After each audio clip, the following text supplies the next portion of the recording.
Olá, boa noite a todos e a todas. Estamos iniciando mais uma live aqui pelo perfil do Instagram da Escola da AGU. Receberemos hoje o professor Frederico Keller para tratar da temática de precedentes, temática sempre relevante, sempre importante para aqueles que exercem a advocacia pública e a advocacia privada, enfim, para a magistratura, enfim, para todos os operadores do direito de uma maneira geral. Esse projeto de lives aqui da escola faz parte do projeto Escola em Casa, que nossos seguidores já acompanham aí desde o começo da pandemia, e a Escola da AGU vem desenvolvendo uma sequência de lives aqui no Instagram, além dos eventos no YouTube, no Teams, das salas virtuais de estudo, enfim, tudo dentro desse projeto concebido por nosso diretor nacional, Danilo Santana, que tem a parceria, a colaboração de todos os diretores regionais da Escola da AGU, da primeira região, Rodrigo Ribeiro, da segunda região, Cristiano Iwakura, da terceira região, Rita Nolasco, da quarta região, Eugênio Battesini, e por mim, Marco Aurélio Peixoto, diretor da Escola da AGU, na quinta região. Vamos só aguardar o ingresso do nosso convidado desta noite, Dr. Frederico Keller, para que nós possamos iniciar a nossa conversa. Está aceitando aí o ingresso. Pedir para aqueles que estão assistindo clicarem aí no coração no lado direito da tela inferior, para lá e ficar fixa. Olá, doutor Frederico, boa noite, tudo bom? Diga, meu querido amigo, Tudo jóia? doutor Marco Tudo Aurélio bem? Peixoto, tudo bem com Tudo você? tranquilo? Tudo A ótimo. saudade, saudade de você, viu? Também, meu amigo. Deixa eu apresentar aqui o nosso convidado desta noite. Frederico Keller é juiz federal, instrutor no STJ atualmente, está na assessoria do gabinete do ministro Og Fernandes, é juiz federal de carreira do Tribunal Regional Federal da Quinta Região, sua lotação atual é na segunda turma recursal da Seção Judiciária de Pernambuco, foi aprovado no concurso de juiz federal no ano de 2004, mas foi nosso colega de AGU, foi procurador federal entre os anos de 2002 e 2004, né, de agosto de 2002 até dezembro de 2004. Fred tem mestrado em Direito pela Universidade Federal de Pernambuco, é professor adjunto da graduação em Direito daquela Universidade Federal de Pernambuco, é membro e secretário adjunto do Instituto Brasileiro de Direito Processual, o IBDP, e é membro da Associação Brasileira de Direito Processual, a ABDPRO, além de ser atualmente secretário-geral da Associação Norte e Nordeste de Professores de Processo, é também diretor da revista jurídica da Seção Judiciária de Pernambuco, da Justiça Federal de Pernambuco. Fred, é um prazer imenso recebê-lo aqui. Eu cumpro as formalidades de chamar doutor Frederico, mas, para quem não sabe, Fred é meu amigo de infância, estudamos juntos na escola, estudamos juntos na faculdade, somos compadres, né, na vida pessoal também, mas tenho o prazer de tê-lo como colega professor de processo civil. Tem um livro, Fred tem um livro excepcional sobre o princípio da duração razoável do processo, que eu recomendo a leitura, né, para aqueles que estudam essa temática. É o livro referência no tema, que foi objeto de estudo quando da defesa da dissertação do mestrado dele na Universidade Federal de Pernambuco. Fred, é um prazer tê-lo aqui, meu amigo. Marco, boa noite. Boa noite a todos. É um prazer para mim estar aqui. A Escola da AGU é uma referência que eu tenho. Estava com vontade de vir falar com vocês aqui. Você vem fazendo um trabalho muito bacana à frente da escola. Quero lhe dar os parabéns de público, que eu sempre lhe digo no privado, mas agora de público. E estou muito feliz, né, de ver você aqui.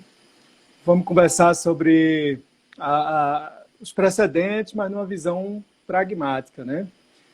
Então, Pois é, Marco, o tema que você escolheu, né, Fred, para a gente trabalhar aqui, tem sido objeto de muito estudo, especialmente depois do Código de Processo Civil de 2015, a análise pragmática, né, dos precedentes vinculantes como ferramentas de encurtamento, né, da dinâmica, né, do trâmite dos processos judiciais. E aí eu queria primeiro que você esclarecesse aí o porquê dessa nomenclatura, né? Por que a gente vai considerá-los aí como ferramentas de encurtamento dessa dinâmica, né, do trâmite processual, Fred?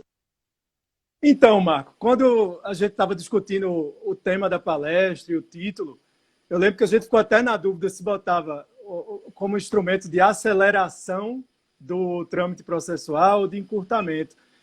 Às vezes, a gente sente que há uma certa, digamos assim, um receio de falar em aceleração, que é um receio legítimo. Por quê? Porque as pessoas têm medo que quando a gente fala em acelerar ou encurtar o trâmite processual, a gente esteja falando em fazer isso de forma assodada, né? E eu já registro que não é essa a ideia. Como você falou aí, eu estudei bastante esse tema da razoável duração do processo, e os espanhóis mesmo, ele falam direito a um processo sem dilações indevidas, é a expressão que eles usam. Essa expressão é muito boa, porque assim, veja, você tem direito a dilações, desde que elas sejam devidas, né? Então, assim, o que não pode é ter demoras indevidas. E se a gente tem as ferramentas adequadas para que o processo seja agilizado, não há por que não usar, não tem que ter temor, entendeu? Então, assim, pode falar até em aceleração mesmo. Por exemplo, deixa eu te dar logo um exemplo. Se você vai aplicar lá o artigo que fala da improcedência liminar do pedido, você vai deixar de citar o réu e vai julgar logo o pedido improcedente. Você está encurtando o procedimento. Para fazer Você está usando os precedentes para encurtar o procedimento. Exato, exato. Porque, veja, inclusive foi uma mudança do Código de 2015 isso.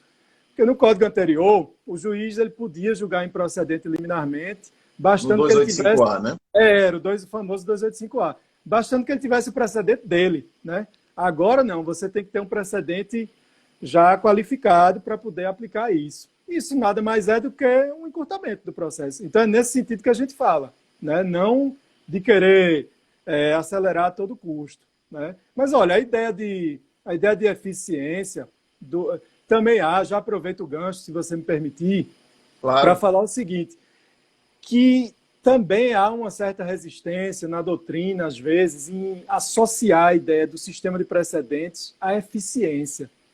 A gente prefere querer dizer que os precedentes eles têm a função de trazer isonomia e segurança, né? E realmente, veja, uma coisa não exclui a outra, certo? De fato, a função primordial dos precedentes seria trazer segurança jurídica e isonomia. A parte de saber como vai se comportar, saber que tem uma lei e que o tribunal já se pronunciou de forma vinculante sobre uma determinada lei, sobre a interpretação, e sabe também que as partes serão tratadas igualmente se tiverem situações fáticas ou jurídicas iguais. Mas eu acho que não é nenhuma heresia a gente falar em precedentes associado à eficiência. Uhum. Essa ideia, na verdade, por quê? E aí, veja, por que normalmente na doutrina não se fala nisso? Porque a gente pega, onde é que a gente foi beber na fonte? No common law. No common law, o problema lá não é de eficiência. Eles têm eficiência, o processo é rápido.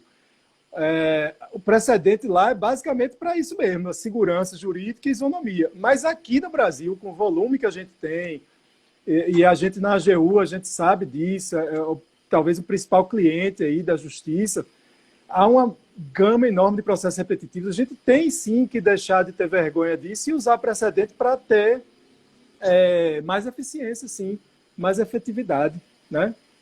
Ô Fred, o código, quando ele trata dos precedentes lá, ou para alguns padrões decisórios, enfim, estão ali no 927, ele fala que os juízes e tribunais, enfim, deverão observar, né? Eu me lembro que na época, né, tanto no período de vacácio como no início da aplicação, a gente encontrava, inclusive, alguns na doutrina e magistrados defendendo a ideia de que a expressão utilizada pelo legislador, né, de observarão, deverão observar, significaria que eles deveriam apenas olhar para os precedentes, mas que não estariam, digamos assim, vinculados, amarrados à aplicação daqueles precedentes.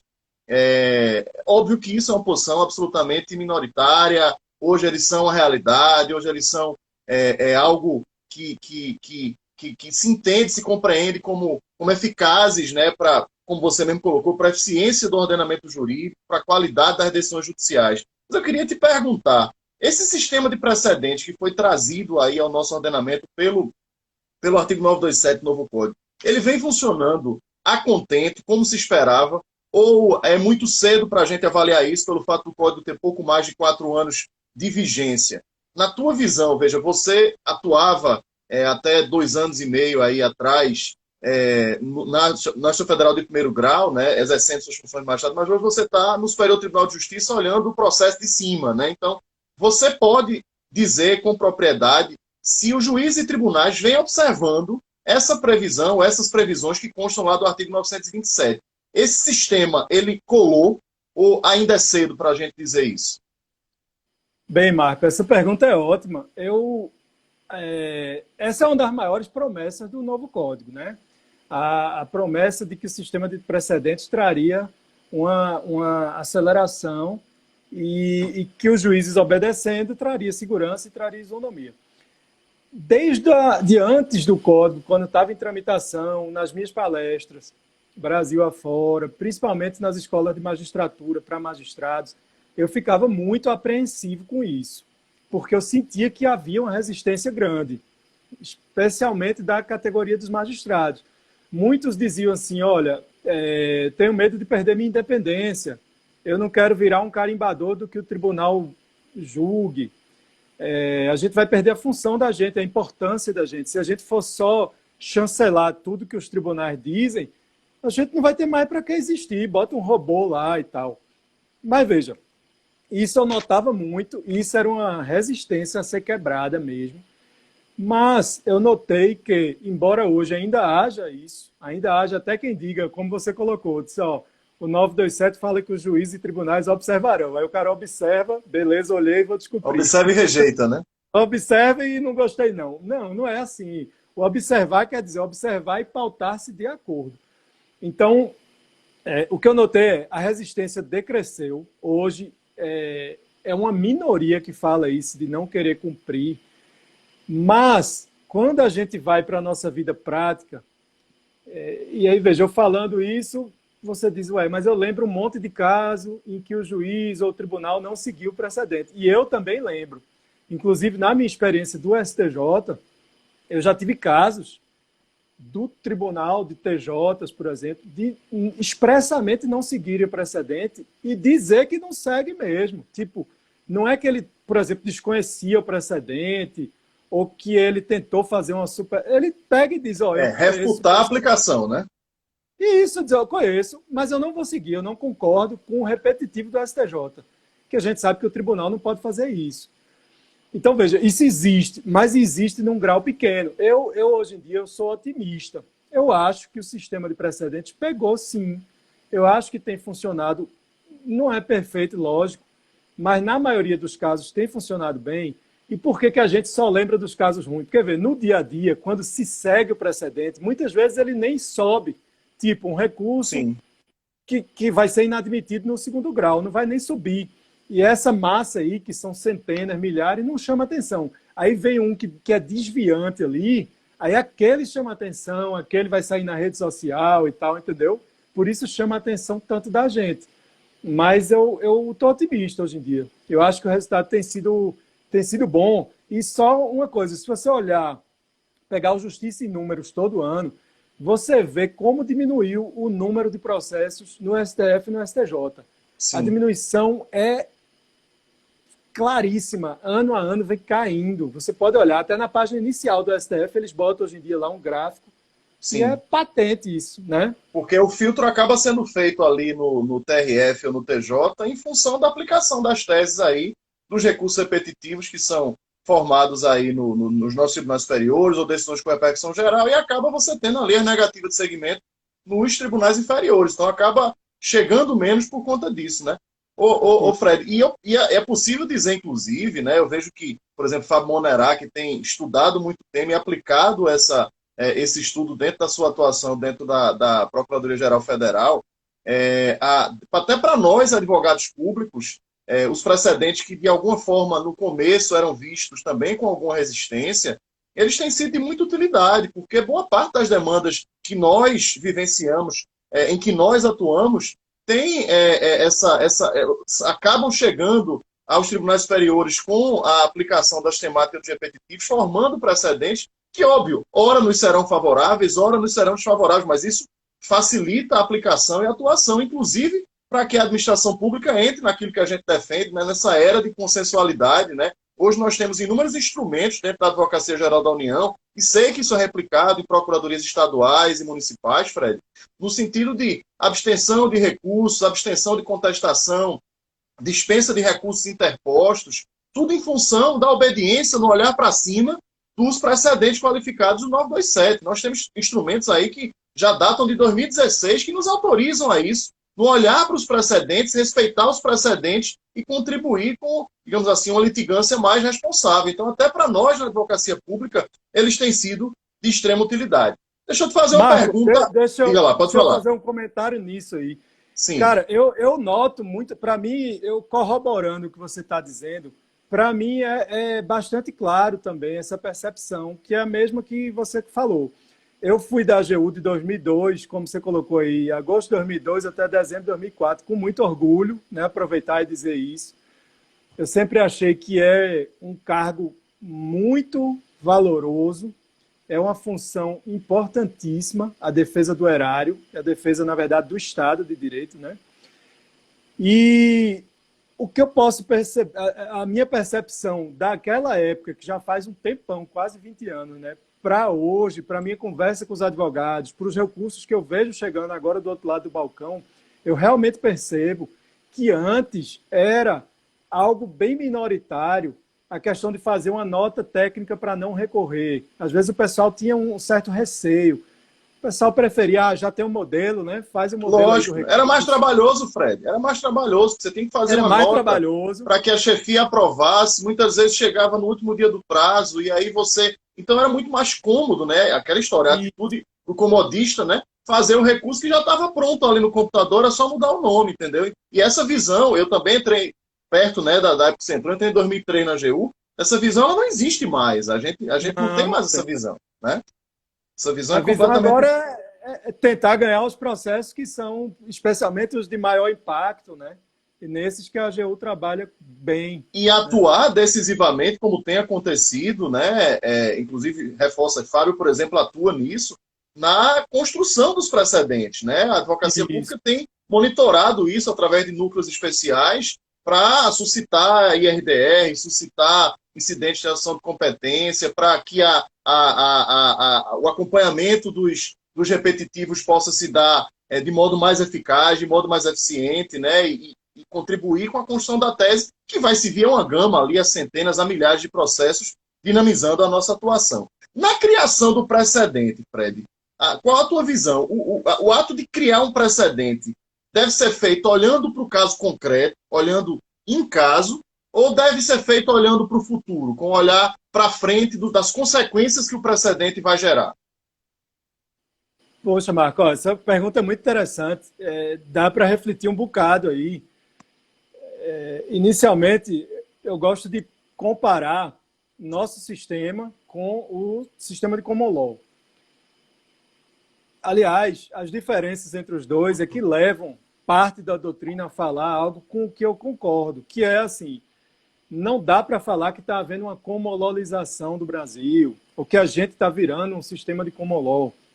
Por quê? Porque o nosso sistema de precedentes é bem diferente do deles. É muito diferente. A diferença fundamental é que lá, como a gente sabe, né, o sistema de precedente ele foi sendo sedimentado de acordo com os costumes e com a autoridade das próprias decisões judiciais, algo que às vezes vai por décadas, né? Decisões de décadas que continuam vinculando ali pela autoridade da decisão. Não tem nenhuma lei dizendo que vincula. Uhum. Aqui foi o contrário. Aqui a gente tinha uma situação em que ninguém... Na verdade, a gente buscava aquele precedente ali no cardápio, né? Buscando na jurisprudência e citava o que fosse favorável ao nosso entendimento. E aí ainda que ultrapassado. Isso, aí trazia o que fosse, mas aí faz parte, né, cara? Né? E aí veio o Código de 2015 e tentou tornar isso realmente vinculante. Mas aí, o que acontece? É interessante aqui o seguinte, veja, quando aqui no Brasil, o STJ, por exemplo, e aí eu vejo isso muito claro hoje por causa da minha atuação lá. Eu atuo muito também nos repetitivos. Então, eu vejo assim, quando surge uma controvérsia, que muitas vezes ela é indicada até pelo sistema de inteligência artificial. Hoje em dia, a maioria acontece assim, pelo sistema de inteligência artificial. Aí ele sugere uma controvérsia. Beleza, vai lá para o núcleo de gestão de precedentes, e depois vai para o relator. E aí, assim, quando a gente afeta aquilo ali, que a sessão ou a corte especial afeta para julgar como repetitivo, a gente, então, aquele processo, ele tem um procedimento diferenciado, ele vai ter quase sempre amicus curiae, pode ter audiência pública. E, assim, a gente sabe, veja, essa é a diferença fundamental, que eu acho que às vezes é pouco falado.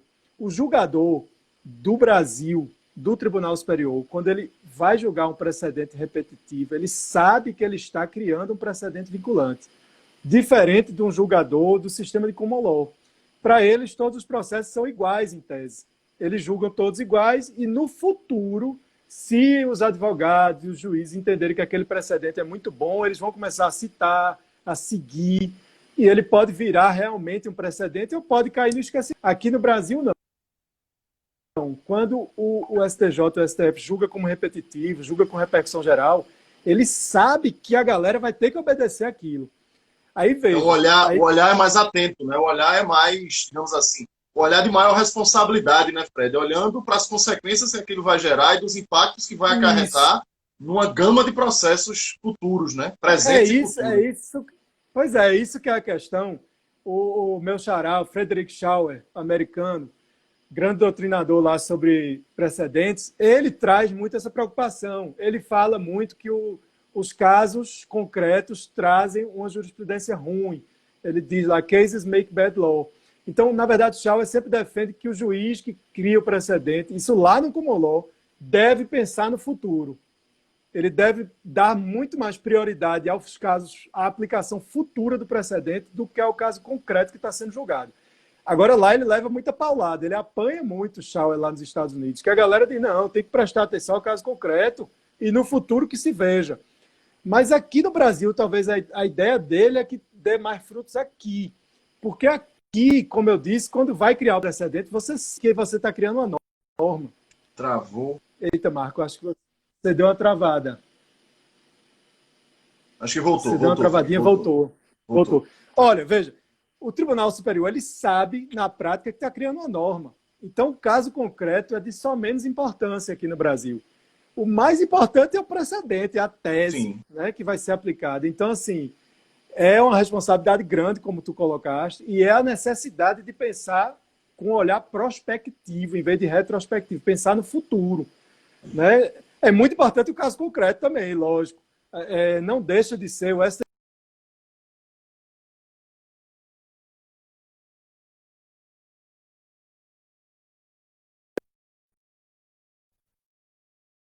Mas se travou. Vocês estão me ouvindo? Se travou o meu ou foi o seu? Não sei. Até o povo podia falar aí, né?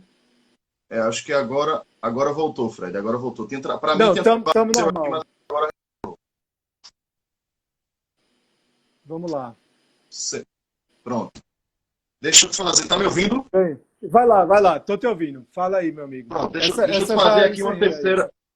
Deixa eu fazer uma terceira provocação. Partindo do pressuposto que o precedente está formado, né, o precedente vinculante foi firmado, a gente pode dizer que ele deve ser aplicado ou é possível uma rediscussão, é cabível a rediscussão da ratio decidendi, né, daqueles fundamentos determinantes ali, da razão de decidir? Pois é, Marco, veja, isso é uma das coisas que o pessoal tem receio de defender, né?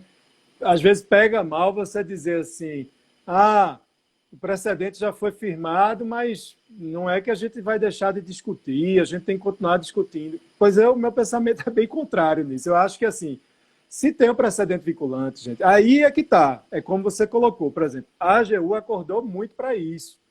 É perceptível a importância que se dá, que a advocacia pública dá na formação do precedente vinculante. E o momento é esse. O momento está afetado, vai lá despachar, entrega memorial para todo mundo, participa como amicus curiae, a União, mesmo quando a gente jogou um caso um dia desse, que era das ambulâncias, do SAMU, se os enfermeiros, se tinha que ter enfermeiro dentro, bastava auxiliar de enfermagem, o técnico. A União não era parte era o COFEM, os conselhos, Mas a União participa como amicus curiae, então sempre participa. Porque o momento é esse. Agora, uma vez firmado o precedente, não cabe, a meu ver, é um retrabalho, é perda de tempo, e não cabe ficar rediscutindo, né? Eu não estou dizendo que vai petrificar para sempre a jurisprudência ou vai engessar. Agora, o precedente foi firmado, você no mês seguinte está batendo na mesma tecla, não tem sentido. Se Achar que ele daqui vai a um ser, ano... é, achar que ele vai ser Se, superado na sessão seguinte é um pouco pois demais, né? é, isso. Se daqui a um ano mudou a lei, lógico, mudou o ambiente social, a economia, alguma coisa, vale a pena, mas não ficar nos casos idênticos pouco tempo depois insistindo na tese. Não tem sentido, né? O Fred, recentemente o STJ adotou uma decisão no sentido da utilização dos embargos de declaração para adequação do julgado a um precedente firmado posteriormente, né? A matéria tratada, até escrevi com o Becker uma coluna no Jota sobre isso, era de direito processual penal, mas, enfim, o estudo dos precedentes, né, se aplica aqui à nossa análise. Então, eu queria que você falasse um pouquinho sobre isso. É possível a utilização dos embargos de declaração para a gente adequar o julgado a um precedente vinculante que surgiu posteriormente, ou seja, temos um acórdão que foi julgado numa data X, mas depois dessa data X, depois do julgamento ali que se deu naquele tribunal, surgiu um precedente vinculante. É possível aquela parte que se sente prejudicada, olhando para esse precedente vinculante, embargar a declaração para que seja adequado o julgado a esse precedente vinculante superveniente? O que é que você fala para a gente sobre isso? Marco, eu li o artigo seu e de Becker, gostei muito, muito didático, como sempre. E a posição de vocês, afinal, era que podia, né, aplicar? Sim, sim. Podia, né? Isso. Pronto. Exatamente. Eu concordo com essa posição. Agora, é extremamente polêmico, como você sabe, né? Veja, o tema voltou à tona porque o STF julgou essa questão, foi a primeira turma. Está aqui, ó, embargo de declaração no agravo interno, na reclamação 15.724 do Paraná. Foi a primeira turma do STF que julgou isso, o relator Barroso. Então, eles entenderam que sim, que pode pegar nessa situação que tu colocaste. O caso já tinha sido julgado e nesse caso, salvo engano, tinha sido alguns anos depois, esse caso do Supremo. Então, passou muito tempo para eles julgar os embargos de declaração. Quando eles foram julgar, viram que já tinha um repetitivo sobre a matéria. E aí, Beck mesmo está dizendo aqui, ó, não Becker, Beck-Cloud. A minha amiga já acha complicadíssimo. Massa, Beck, porque isso é polêmico pra caramba mesmo. E eu vou citar logo, então, a posição contrária. Veja, quem defende que não cabe, como o Beck está aparecendo aí, eu sei que o Rodrigo Cunha Freire defende isso também, com garras e dentes. Porque e é muito respeitável a posição, porque tem um argumento forte, que é um argumento técnico. Que, veja, tecnicamente não é caso de embargo de declaração. Né? Se você pegar os casos de cabimento de embargo de declaração, omissão, obscuridade e contradição, não há. Né? Por quê? Porque quando foi julgado, não havia o precedente. Então, não dá para dizer... Porque, assim, se houvesse o precedente já vinculante e o tribunal não seguisse ou se omitisse, aí haveria o cabimento dos embargos de declaração pela lesão ao 489, que prevê essa hipótese de embargo de declaração. Mas, no caso, não tinha precedente vinculante, ele surge depois. Então, não dá para você dizer que houve omissão propriamente, é um pouco de forçada de barra. O que eu estou... Então, assim, eu concordo com esse argumento. Não é a coisa mais técnica do mundo, não. Sim, o correto era, talvez, mudar a lei para prever que caiba os embargos de declaração nessa hipótese. É o que o Rodrigo Cunha Freire defende isso. O Beck mesmo está dizendo aqui nos comentários... Segurança jurídica, né? Que é o caso desse do Supremo, que foi muito tempo. Não foi bem o caso desse do STJ, porque foi bem recente, foi coisa assim de meses, talvez até menos que isso. Não me recordo ao certo, mas foi pouco tempo. Mas exatamente, aí realmente você tem um risco à segurança jurídica nessa demora, né? Em você viabilizar uma notificação daquilo depois de anos de julgamento, né? E ainda tem, Marcão, o argumento pragmático, que assim, você pode estimular as partes a quererem protelar ao máximo aquilo ali, até embargando indevidamente, esperando que surja, às vezes entre embargo, para ver se em algum momento surge esse precedente vinculante salvador, e aí você ganha tudo que não tinha ganho até o momento. Então, eu reconheço que não é nada tão tranquilo, não. Aí, veja, por que eu acho que cabe? Aí é mais pela questão pragmática mesmo. Se fosse técnico, formalista, absoluto, eu acho que não era caso de embargo de declaração. Porém, eu acho que há algumas possibilidades de enquadramento jurídico da questão, para não ficar dizendo que é atécnico totalmente. Uhum. Mas veja, primeiro, eu vou para a questão pragmática. Pragmaticamente, eu acho que é muito bom que se permita corrigir essa questão. Se você não corrige, aí o Beck, a gente está quase num triálogo aqui, né, com o Backlaut, que está ótimo, com ele participando. Quer dizer, pode caber rescisória, mas veja, pode caber, você vai ter que ignorar, sabendo que tem um precedente vinculante, não vai corrigi-lo para esperar que a parte depois entre com a rescisória. Pois é. E olha, o Bruno Macedo entrou aí também, dizendo, não cabe. Que acha que não cabe também. Pode ir comentando, pessoal. Se tiver alguém que acha que cabe... Isso, exatamente. Se manifeste. Mas veja, você vai esperar a rescisória. Pode ser que ela não venha. Aí vai ficar algo antisonômico. E uma rescisória é uma ação nova. Você vai forçar a parte a entrar com ação nova, pagar custas, honorários, toda aquela confusão, o prazo de 2 anos, enfim, é algo que parece... E aí o julgamento vai obedecer ao precedente, né? E vai obedecer o precedente. Então, parece um retrabalho. Parece a questão. Aí entra na ideia do precedente, da economia processual e da eficiência. Né? E veja, Marco, isso. E mesmo que você não entre com a rescisória, então vamos lá, passou 2 anos, você não entrou, a parte executa, aí você pode lá, com base no 523, algum dos parágrafos lá, alegar a inexigibilidade. Por quê? Porque está contra o precedente vinculante. Então, assim, às vezes o cara então vai achar que ganhou, transitou em julgado, o outro não entrou com a rescisória. Lá na frente, anos depois, o cara, peraí. Por uma petição, porque a gente sabe que a inexigibilidade de coisa julgada é uma petição que o cara entra. Exato. Ele entra com uma petição, sim. Aí veja, aí que eu digo, como o brasileiro é pouco pragmático, bicho. Porque, vê, lá na frente, anos depois, vai caber uma petição singela dizendo, tem um precedente vinculante, corrige aí. Beleza. Agora, e não cabe um recurso agora, entendeu? A gente concorda aqui quanto à relevância de se aplicar essa ideia que o STJ utilizou por razões diversas, né? Por economia, por pragmatismo, etc. Mas acho, Fred, que isso se resolveria, como você colocou, não sei se foi a posição de Rodrigo da Cunha, enfim, se resolveria se você previsse isso na lei. Eu acho que o ideal, até para evitar essa polêmica, se você colocasse essa possibilidade, né? De repente ali num parágrafo, num dos artigos ali, ou inciso no cabimento dos embargos de declaração, dizendo claramente que eles podem ser utilizados para viabilizar a obediência a precedentes supervenientes, né? Precedentes que tenham surgido, vinculantes que tenham surgido após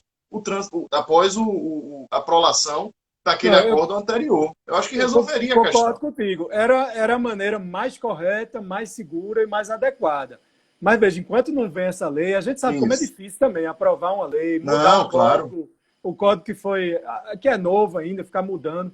É difícil na prática, a gente sabe que é difícil. Agora, eu também, Marco, eu estou matutando aqui, ponderando, e estou pensando, estou refletindo ainda em outra possibilidade. Veja, o artigo 933 do Código, ele fala que o seguinte, vou até ler, se o relator constatar a ocorrência de fato superveniente à decisão recorrida ou a existência de questão apreciável de ofício, ainda não examinada, que devam ser considerados no julgamento do recurso, intimará as partes para que se manifestem no prazo de 5 dias. Eu estou refletindo se poderia ser o caso de utilizar aplicar isso. Esse dispositivo. Pois de considerar. Veja, porque tem tanto fato superveniente. Que não foi tocado, viu, Fred? Nem no acordo do STJ que fez essa adequação, nem naquele do Supremo. Pois é, então é algo que eu estou matutando sozinho, assim.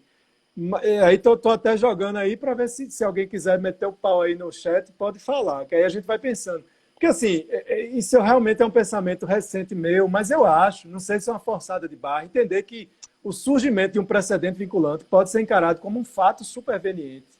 Veja que nas sustentações orais, isso é tão intuitivo que essa ideia, sabe como eu tive? Foi um advogado falando na sustentação oral. Ele dizendo, ó, lá no STJ, dizendo, tem um fato superveniente, excelência, né? E para o ministro, né? Aí eu disse, rapaz, e o fato superveniente que ele alegava era um julgamento novo. Não sei nem se era repetitivo ou não. Mas, veja, se é repetitivo, acho que dá para encarar como um fato superveniente. Aí seria possível, de repente, intimar as partes, ó, manifeste-se aí sobre o precedente vinculante. Aí as partes teriam a chance de falar também, porque já julgar os embargos sem ninguém ter falado nada também é algo que fere até a não surpresa, né? Então deveria intimar as partes para falarem e aí julgar aquilo, cara. Eu acho assim, mas já resolveria, entendeu? Ah, não é o caso E tem um típico de aspecto também que a embargo. gente tem que considerar o seguinte, veja, se a gente defende, e falando isso aqui no início da live, se a gente defende que o magistrado tem por dever, né, tem por dever a observância do precedente, e quando chega para ele, mesmo os embargos de declaração não tendo chegado por conta do precedente superveniente, pode até ter chegado por outro motivo, mas Geralmente chegando chega por para outro ele, motivo. exato, mas chegando para ele, diante de uma realidade nova, que é a existência do precedente vinculante, ele vai simplesmente fechar os olhos, porque na época em que o julgado se deu, o precedente não existia, não entra em nenhuma das hipóteses de cabimento dos embargos de declaração, e nem foi objeto dos embargos de declaração aquilo, então eu vou fechar os olhos. É complicado também a gente exigir isso do magistrado, porque ele está olhando para o precedente e vai simplesmente fechar os olhos para ele. Mas vamos avançar, porque senão a gente não consegue vencer a pauta. Diga lá, pode falar. Só uma coisinha rapidinho. Dá um oi para Dulce, que entrou aí, gosta muito. Oi, Dulce. E Backlot falou, seria fato ou seria direito? Essa é a questão, Backlot. Backlot foi na ferida. A questão de fato superveniente é porque isso está mais para direito do que para fato. Mas aí eu não sei, às vezes vale forçar um pouquinho e considerar que isso é uma espécie de questão superveniente que não pode ser ignorada. Se qualquer fato que surge, o julgador tem que até de ofício considerar. Você ignorar sabendo que está ali um precedente vinculante para deixar para resolver na rescisória ou na exigibilidade de coisa julgada, eu acho que não é correto, velho. Eu também eu sou muito pragmático, sabe? Então, eu tento resolver as coisas e acho que dá para encaixar em algum artigo de lei. Mas vamos prosseguir aí, vai, manda brasa aí. Aproveitar que você falou aí, cumprimentar a Dulce, né, que estava comentando aí, Beclaut, Fábio Vitor, nosso colega professor do processo lá de Sergipe, Luiz Vale, que apareceu aí, procurador do Estado de Alagoas, nossa colega de turma, Cristiane, que é procuradora do Estado de Pernambuco, apareceu aí também, Andréa Neves, que é nossa colega de turma também, que é procuradora federal, nossa colega procuradora federal em São Paulo, enfim. Mandar um abraço aí para todos que estão nos assistindo. Fred, eu queria te perguntar o seguinte, na tua visão, qual é a importância do julgamento dos recursos especiais e extraordinários que são interpostos contra aqueles acórdãos do julgamento dos IRDRs? Então, a gente tem o IRDR tendo sido suscitado e julgado no tribunal local, no tribunal inferior, TJ, TRF, formando um precedente qualificado no âmbito daquela região ou daquele estado, mas a gente tem a possibilidade de, em face deste acórdão, termos um recurso especial ou extraordinário. Qual é a importância desses recursos excepcionais contra esse tipo de acórdão, Fred? Dá um oi aí para a galera, que você falou aí, um oi para todo mundo aí, Ideia dizendo que está com saudade, Cris, lá da PGE. Veja só, Marco, essa questão é interessantíssima, cara, por quê? Na época de tramitação do código, parte da doutrina chegou a sugerir que houvesse uma espécie de reexame necessário ou remessa necessária nos casos em que o RDR fosse julgado nos TJs ou TRFs. Por quê? Porque a gente sabe, e aí você também na sua atuação na AGU, e Monerá, que está aqui no chat, que tem atuado muito, né, acompanhando esse tipo de precedente vinculante, a gente sabe que o fundamental é que as coisas subam para Brasília e se resolva lá, para resolver o problema para o país todo. Por quê? Porque a primeira coisa, veja, não deixa de ser algo contraintuitivo que a gente tenha uma espécie de incidente para trazer uma interpretação vinculante, regionalizada, de uma lei que é nacional. Isso é muito estranho. você querer pegar um TRF, que é regional, para dar uma interpretação vinculante de uma lei nacional. Mas veja, a gente não, mas depois entra com recurso e sobe. Veja, e isso é o ideal é que suba mesmo, porque se não subir, pode acontecer de ficar em conflito. Decisões vinculantes em estados diferentes ou em regiões diferentes sobre o mesmo tema, né? Isso é absurdo, imagina. Então, até os juízes têm que seguir uma aplicação que sabe que em outro estado... Então, assim, teria cidadãos de duas categorias. Um cidadão cuja lei federal é uma para ele na prática e outro cidadão de outra região que é outra lei. Isso não existe, velho. Então, assim, a gente teve um caso interessantíssimo, achei bom que tu tocou nessa questão, que a gente teve um caso julgado na última sessão da primeira sessão do STJ, que julgou o caso, que ele é um recurso especial, ele foi publicado ontem o acordo, foi publicado ontem, então estou trazendo notícia fresquinha. É o recurso especial 1.828.993, Rio Grande do Sul.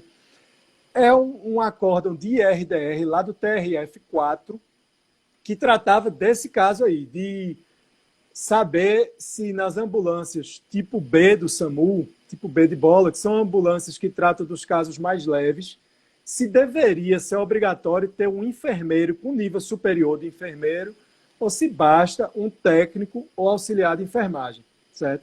Uma polêmica muito grande, uma repercussão grande na saúde do país, especialmente em tempo de pandemia, né?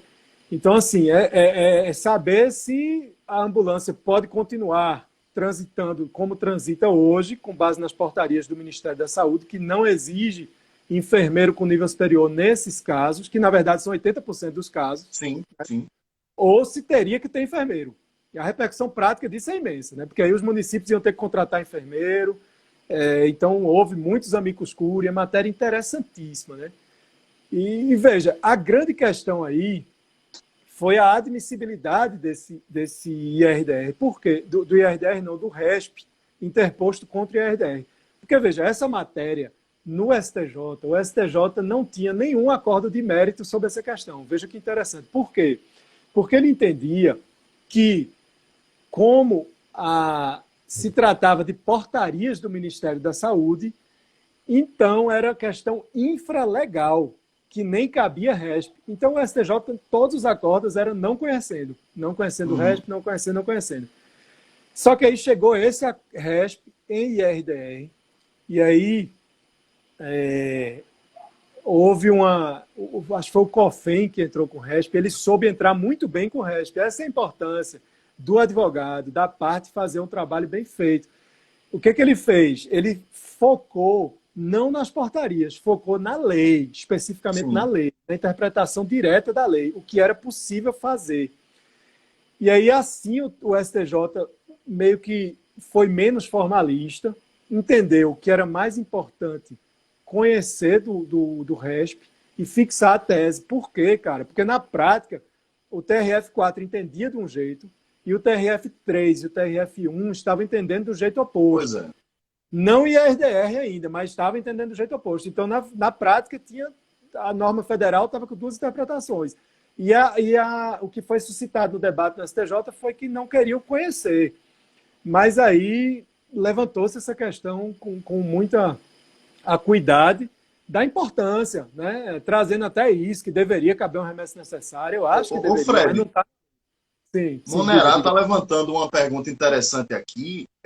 Se, na tua visão, existe interesse recursal do vencedor, né, digamos assim, daquele em favor de quem a tese do IRDR foi fixada localmente, em recorrer, né, interesse em recorrer para que chegue ao STJ ou ao STF, enfim, para nacionalizar a tese, né?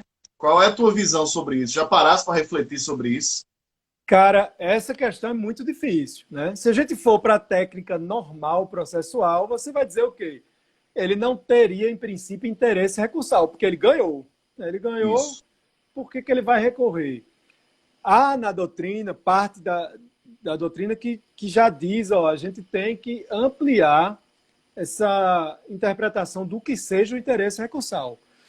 Se for um cidadão sei lá, por exemplo, uma segurada idosa contra o INSS. Ela não tem interesse de Tem nem a criar percepção do que significa é, isso, né? mas vai que foi o INSS que ganhou. Então, o Monerato está perguntando porque isso pode acontecer muito com a Fazenda Pública, ela ganhar no Sim. caso concreto e querer recorrer. E também, meu amigo, até com particular, um banco ou uma empresa grande dessas, que tem mais interesse na tese do que no caso concreto. Cara, então, assim, não há previsão para isso expressa. Eu acho que seria muito salutar, tanto que eu acho que deveria caber uma remessa necessária. Todo IRDR devia subir Pois é. todos. Né? Porque não tem sentido você decidir Não são tantos, localmente. né? Eu acho que justificaria até para você ter essa pacificação e garantir segurança jurídica, garantir isonomia. Eu acho também que era É. de se pensar, era de se pensar nisso. Verdade. Agora não chegou ainda um caso desse, não. Era É, né? interessante que chegasse. A AGU tem que. Aí, É, Monerato, tem que pegar um caso desse e colocar tem que na criar cadeia. aí tem que criar o case. Ô Fred, muitos na doutrina. Marcão, Diga só aí, uma questão diga, fale. para não perder, que eu raciocinei agora. Tem que pensar também a questão de que, veja, se ela recorresse e ganhou e recorreu, como é que ficaria a questão da reformar Simpégios, se entendesse o Pois contrário, é. Não, né? exatamente, Isso exatamente. A também é uma questão questão é para essa, né? a Monerá pensar aí, não sei. Porque Porque é aquela história, você vai gerar a possibilidade de mudar a decisão para piorar para ela, se só ela Pois tá é, provocando aquilo, né? não tem É muito sentido. Então, assim, na técnica verdade. processual não se encaixa muito, não. Talvez a gente tenha É, que evoluir a técnica e evoluir a lei também, né? isso, Mas verdade. diga, meu amigo, eu interrompi Fred, aí. muitos na doutrina defendem a existência de graus de força no que diz respeito aos precedentes que constam do artigo 927. Precedentes fortes, precedentes médios, precedentes mais fracos. Você entende que existem realmente esses graus de importância, de força, nos precedentes que constam do artigo 927 do CPC? Bem, Marco, isso é muito interessante. Veja, uma coisa é a gente pensar se foi intencional ou não o que o legislador fez. Mas, na prática, o que o legislador fez foi criar sistemáticas diferentes para cada um daqueles incisos do 927. Eu digo, como é que não foi intencional? Pode não ter sido intencional caso a gente pense que o código não foi criado a poucas mãos. Então, assim, cada parte do código foi feita por várias pessoas. Então, às vezes, há essas inconsistências no código. São o que a gente pode chamar de incoerências sistêmicas. Veja, intencional ou não, o fato é que existem essas diferenças. Então, assim, por exemplo, se você pega em procedência eliminada o pedido, está lá no 332 do CPC. Então, assim, para aplicar em procedência eliminada o pedido, há algumas hipóteses lá. Por exemplo, recurso repetitivo. Mas não tem, por exemplo, se você pegar lá no 332, não há previsão de julgamento em controle concentrado. E não há previsão do inciso 5 do 927, da orientação do plenário ou do Do órgão próprio que esteja plenário do imputado. órgão especial. Pois é, não há Não essa tem. previsão.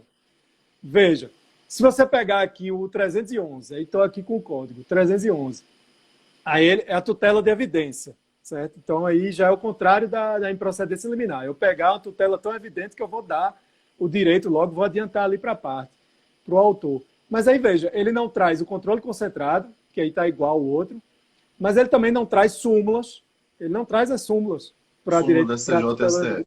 Não traz súmula. A improcedência liminar do pedido traz. Traz, Então, traz. vê que coisa estranha. Eu posso julgar improcedente com base em súmula, mas não posso dar a tutela de evidência com base em súmula. Por quê? Que deveria ser o contrário senso. Talvez o contrário, ou então ser igual os dois, não sei. Mas, assim, não vejo por que essa razão. Aí que vai a questão. Tem gente... E isso tem vários artigos assim. O mais grave que eu acho os artigos 1030, 1039 e 1040 do Código, que eles tratam lá da negativa de seguimento a recurso especial extraordinário no segundo grau, né, que o tribunal local ele impede a subida. Então, ele tranca o recurso. Isso ele só pode fazer por esses artigos que eu citei com base em RESP repetitivo, ou recurso extraordinário repetitivo, repercussão geral. Só isso. Então, assim, nos outros casos todos, mesmo que haja súmula, qualquer coisa, tem que subir. Então, assim, mas veja, isso é o que está na lei. Agora, tem gente que interpreta, não, mas é um sistema. Como é um sistema, eu posso usar as ferramentas de um no outro. Eu não sei, bicho. Eu não sei porque eu tenho dúvida, né? Eu tendo a entender, eu tendo a achar que não, que aí a lei foi expressa, é a questão do silêncio eloquente. Se ela previu uns para uns e outros para outros, fica complicado eu sair preenchendo lacunas, na verdade, que eu estou criando O as lacunas. silêncio aí me parece intencional, não me parece Pois é. objeto de esquecimento, né? E Que a tem. gente pudesse utilizar essa ideia do sistema. Não é um sistema. O Não, silêncio é intencional, e aí a gente soa uma forçação de barra, né, Fred? veja, talvez você pensasse, é melhor se eu fizer isso, mas aí eu já acho que é um pouco forçado. E também tem uns problemas práticos, veja, eu já pensei muito sobre isso. Então, assim, no caso da negativa de segmento, a gente sabe que quando é negado segmento com base em RESP repetitivo, por exemplo, o que cabe é um agravo interno para o próprio tribunal, Sim. para o TJ e para o TRF. Muda totalmente a configuração da coisa. Você não consegue destrancar levando como um Aresp para Brasília, para o STJ. Você vai entrar com agravo interno no tribunal local, que é muito difícil de ser provido. Pois é, pois é. Né? Convenhamos. Né? Então, assim, será que se eu pego e aplico esse entendimento de que eu posso fazer a negativa de segmento com base em súmula, por exemplo, será que cabe agravo interno ou cabe Aresp? Vê que confusão. Aí eu estou criando até um recurso que não tem cabimento. Exato, que não tem. Entendeu? Isso. É mais complicado. Então, assim, na prática tem, sim, forças diferentes. E veja que nem sempre é. Veja que a súmula vinculante, por exemplo, ela é mais fraca do que um resto repetitivo, o que é estranho. E até o controle concentrado, às vezes, é mais fraco do que o resto repetitivo. E geram umas situações estranhas, né? Porque, por exemplo, a decisão da súmula, o enunciado da súmula vinculante e a decisão de controle concentrado, pela Constituição, vincula a administração toda, né? Enquanto que aquele outros precedentes que tem ali no 927 vinculam só o judiciário, que é a discussão que a gente trava dentro da administração, porque, assim, é importante que o gestor, não é só a advocacia pública, mas o gestor siga os precedentes, porque é uma medida de respeito ao sistema, né? E, infelizmente, da forma como estão hoje, né, é muito difícil você convencer, muitas vezes, o gestor a adotar uma linha contida no precedente. Claro, a gente tem alguns instrumentos dentro da própria lei complementar da AGU, mas é muito difícil você criar essa cultura de respeito aos precedentes que não são aqueles que a Constituição obriga a administração a cumprir. Então, isso é um outro problema que precisa, mais à frente, ser objeto de modificação legislativa para tentar, digamos assim, solucionar também isso, para gerar esse impacto na administração.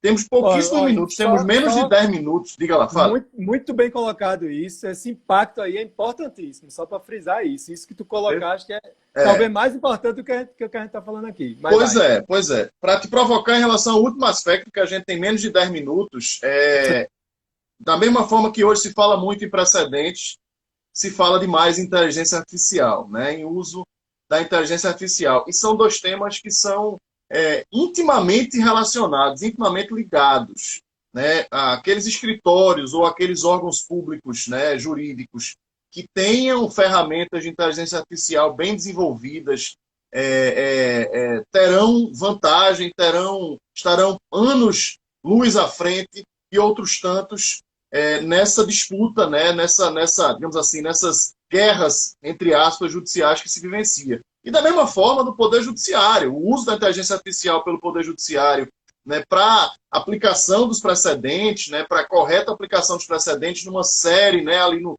julgamento em escala, também é objeto de criação de programas. A gente tem visto aí os tribunais superiores se ocupando disso, tribunais locais se ocupando disso. Então, eu queria que você falasse aí um pouco sobre esse papel da inteligência artificial, Fred, em relação ao sistema dos precedentes vinculantes no nosso ordenamento.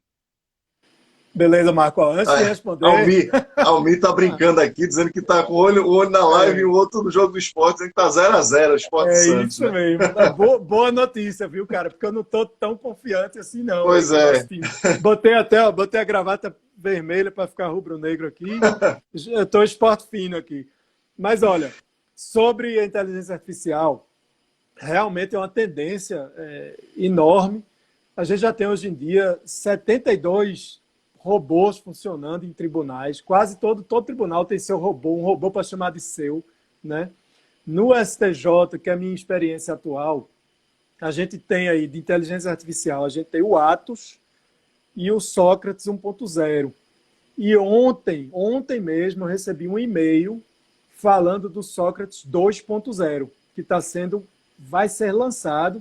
Eu acho que o ministro Noronha, encerrando a gestão dele agora, fez questão de lançar agora ainda na gestão dele. O Sócrates 2.0 é um sistema que inclusive, ele vai sugerir a minuta já. Ele vai, veja que coisa já joga a minuta, né? E até perigosa, né? Ela vai ler a petição e ele não é... Cara, é impressionante, assim, a inteligência artificial de hoje, ele não é só pegar e ler a literalidade, não. Ele lê os recursos, mas ele pode pegar, por exemplo, 2 recursos. Vamos dizer que um fala em brisa do mar, o outro fala em vento oceânico. Ele entende que é a mesma coisa, ele entende que há similaridade ali, né? Eu não preciso usar os mesmos termos, não. Ele não vai por palavra, não. Ele tem uma inteligência sintática, semântica, ele consegue interpretar mesmo. Então, assim, eles têm um papel. O Sócrates ainda não está, o 2.0 não está ainda funcionando. E ele vai, em breve, ter esse papel relevantíssimo de sugerir até minuta. O Sócrates 1.0 e o Atos, eles já funcionam a pleno vapor. Como eu até coloquei no início da live, a maioria das afetações de repetitivo hoje em dia, a maioria é gerada por controvérsias que foram identificadas pelos robôs. Esses 2 robôs identificam as controvérsias. Então, assim, o número é até bem assustador. Por exemplo, de ofício, eu me lembro isso de cabeça, de ofício, os ministros sugeriram 4 temas em um dado período de um ano. O robô sugeriu 16, né, que terminaram afetados. Então, assim, já não dá para viver mais sem os robôs, não, no STJ e no STF. Eles, então, agrupam processos e eles dizem exatamente, tem aqui... É impressionante. Ele sabe, por exemplo, ele lê todos os processos que chegam no STJ. No STJ, por dia, chegam 1.500 processos. Então, ele lê tudo. Você ainda tem, veja, não é aquela inteligência artificial nível 2 que a gente chama, é uma inteligência artificial ainda, que ela precisa de um input. Você tem que dar os dados, uma diretriz para ela dar o output. Você tem que alimentar. O Sócrates e o Atos, o Sócrates 1.0, eles não trabalham sozinhos, não. Você tem que dizer, eu quero que você ache tal coisa nessa... Aí ele procura, ele lê 5.000 vezes cada acordo até encontrar, né? Mas é interessantíssimo, olha, depois que ele agrupa, a precisão dele é muito alta, ele consegue agrupar e tem dado resultados altíssimos, de evitar que processos que sejam idênticos fiquem tramitando, ele sobresta logo, ele identifica a controvérsia, ele gera uma afetação e muito mais rápido a gente consegue definir um precedente vinculante sobre esses temas repetitivos. Perfeito, meu amigo. Estamos chegando aqui nos 2 minutinhos finais aqui da live. Eu queria agradecer imensamente a você por ter aceito aí o nosso convite para participar de uma live aqui pela Escola da AGU. Foi sensacional, esclarecimentos bastante relevantes para a atuação do magistrado, para a atuação do advogado público, do advogado privado, do operador do direito de uma maneira geral. Destacar que as nossas lives ficam salvas aqui, mandar um abraço para Paulo Mendes, nosso colega PFN, que acabou de nos saudar aí. As lives ficam salvas aqui no IGTV da Escola da AGU, mas ficam também depois carregadas no YouTube, né, no canal do YouTube da Escola da AGU, e nossas lives estão sendo aos poucos carregadas também para as plataformas de podcast, Spotify, Google Podcast e Apple Podcast. Então acompanhe aí as lives da Escola da AGU também carregadas nessas plataformas. Fred, passar para você dar suas considerações finais. Marco, meu querido, eu quero novamente agradecer o convite. Fico muito honrado. A Escola da AGU, como eu disse, é referência e nesse tempo de pandemia as lives estão ótimas, muito boas mesmo. Fico honrado de estar entre esse time aí que participou. Agradeço você, achei ótimas suas perguntas, a interação da plateia aí foi muito boa. Agradeço a presença de todos. E agora é concentrar no segundo tempo para ganhar esse jogo aí contra o Santos. Gol de Elton. Vai ser 1-0.